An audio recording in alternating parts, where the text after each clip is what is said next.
Plant growth. In this topic, plant growth, we are going to study about the growth hormones. Growth hormones are also called as phytohormones or growth regulators. Regulators means are helpful to induce the growth, are also responsible for suppressing the growth. That means they are working in both of the way to promote the growth and to inhibit the growth also. So are called as a growth regulators. Scientist Starling in 1906 firstly gave us the term hormone. He was working into the animal physiology. And in animal physiology, as you people have a control and a coordination, in this topic, in chemical coordination, you are going to discuss about the endocrine system which releases an hormones. But here we are going to discuss about the hormones in a plant. So the internal factors that influence growth are called as growth hormone or growth regulators, as they inhibit, promote or modify the growth. See here, these are the internal factors, these are the internal chemicals, these are the internal regulators that influence the growth. Means they are affecting on the growth. How they affect on the growth? By inhibiting the growth, that means by stopping the growth, by enhancing the growth, that means promoting the growth, and by modifying the growth as per the need. Modified the growth means here the ovary leads to the growth, and once get ripened, once get matured, get converted into the fruit. Conversion of ovary into the fruit without fertilization called as a parthenocarpy. So such a growth can be considered as modified growth. So this is about the growth hormone or a phytohormones or growth regulators. Once upon, the internal factors that influence the growth are called as a growth hormones or growth regulators, as they inhibit, promote or modify the growth of an organism. Growth promoters and growth inhibitors are two different groups of the phytohormones or growth hormones. If we observe the growth regulators, there are of two different kinds. One, growth promoters. So these are the growth hormones are responsible to induce the growth. They promote the growth, so are called as growth promoters. Out of the group of growth hormones, 3 growth hormones are come under the heading of growth promoters. That means they are helpful in the promotion of a growth. These are auxins, gibberellins and cytokinins. Gibberellins are also called as gibberellic acid. The next, growth inhibitors. These are the phytohormones are responsible to inhibit the growth, to stop the growth, to cease the growth, and are going to produce the growth inhibitors in the form of ethylene and gibberellin or gibberellic acid. That it is about the ethylene. Second one, it is an abscisic acid. Growth inhibitors, first one ethylene and second one it is an abscisic acid. Gibberellins, auxins and cytokinins are the growth promoter, and ethylene and abscisic acid are growth inhibitors. That ethylene is helpful for the ripening of the fruit. Abscisic acid is responsible for the formation of abscission layer and leads to the process of defoliation, which results in what? Which results in stunted growth, decreasing in the growth. Next, according to the Thyman and Pincus in 1948, they want to say plant hormones are organic substances produced naturally in higher plants, affecting the growth or different physiological functions at a site remote from its place of production and active in a very minute or optimum amount. Very clearly, they gave us an idea about the phytohormones.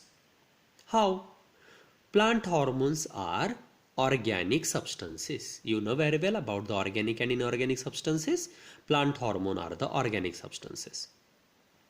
These plant hormones are produced naturally inside the higher plants.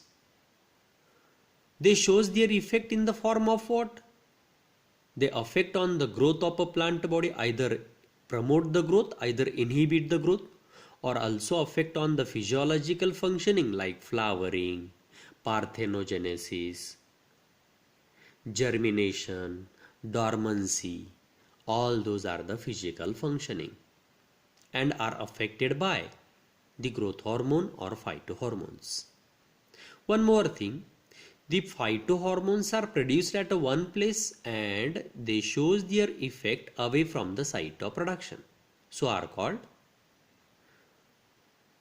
they shows their function remote from its place of production. They act at a distant organ away from the site of production. Next, the hormones are active in a very minute amount. In a small amount, in a small quantity also, the hormone shows a great effect. So this is about the another definition of a hormone given by the scientist Thyman and Pincus. Phillips, he said, hormones are transported through the phloem parenchyma, and from that region they start to transport it towards the all part of the plant body. Out of all those hormones, about 5 hormones we have discussed in the form of auxin, abscisic acid and cytokinin. These are the growth promoter, ethylene and gibberellic abscisic acid. Ethylene and abscisic acid are the growth inhibitors. So auxin, then cytokinin and gibberellin are the growth promoter. Ethylene and abscisic acid are growth inhibitors. So here in this topic we are going to collect the information only about growth promoter and growth inhibitors.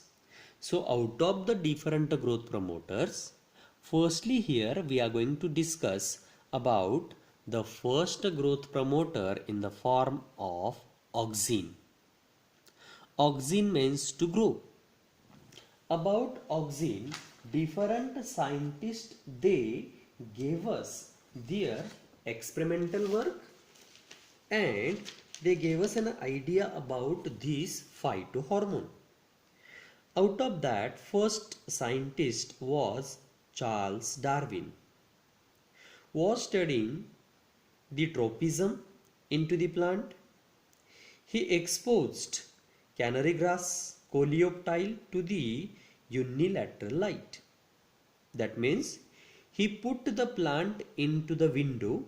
As he put the plant into the window, plant started to grow towards the sunlight. Unilateral means if we put a plant into the window, to that plant only from one side the light is get exposed. From the house side, the light is not exposed on the plant body. Sunlight is not exposed from the house side, but it is exposed from the outer side. So it is called as a unilateral light. So towards that light, the plant tip or the bending of a plant is observed towards the sunlight. That was firstly given by the scientist Charles Darwin. And he concluded at that time, this one, it is an growth stimulus or growth hormone. The next, there is another scientist, Boyson Jensen. They cut off the coleoptile and inserted thin plate of gelatin between the tip and the cut stump. He observed that coleoptile tip still bends towards the unilateral light. Then another thing, Paul, who also performed the experiment, but out of all those different scientists who gave us their contribution in the finding of oxygen, well-known scientist, that it is an F.W. Wendt. F.W. Wendt successfully isolate the natural oxygen from the Aviana coleoptile tips. He cut off the tip and placed them on the small agar blocks. Then he collected those agar blocks after some time and placed asymmetrically on the cut part of the coleoptile stump. That caused bending of that coleoptile stump. In this way, he demonstrated the presence of substance which could diffuse into the agar blocks and can responsible for the elongation at one side where it is get diffused and shows bending of the coleoptile stump. Scientists gave the name to this substance in the form or as an oxime. The next one, here the things are given in your book about the F.W. Wendt also, who performed an experiment on Aviana coleoptile seedling in 1931. And scientist F.W. Wendt firstly used the term oxime. Oxime was isolated from the urine of a person suffering from pellagra. In plants, it is synthesized into the growing tip or meristematic regions of the plants, from where it is transported to other parts of the plant body. You can observe in the case of that oxime, the most common and important natural oxime is indole 3-acetic acid, that it is an IAA. If we observe, the trophin is a primary precursor of indole 3-acetic acid into the plant. If we observe, the indole 3-acetic acid, it is a first hormone to be discovered into the plant body and is primarily responsible for the process of cell elongation. Next, it shows a polar transport. What is meant by polar transport? That means from apical region towards the basal region and from basal towards the apical, it is called as a polar. But here what happens? It is get transported from apical region towards the lower region.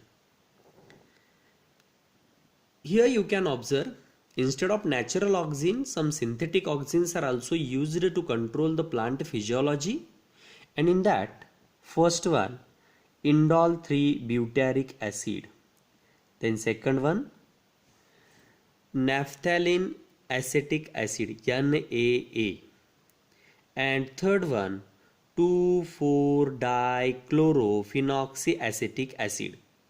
Generally, this 2,4-D or 2,4-dichlorophenoxyacetic acid is used as a herbicide. Is used as what? Herbicide. Then what is the use of this oxime? What is a physiological effect and application of oxime into the plant life? We'll discuss about that thing into the next lecture. Thank you.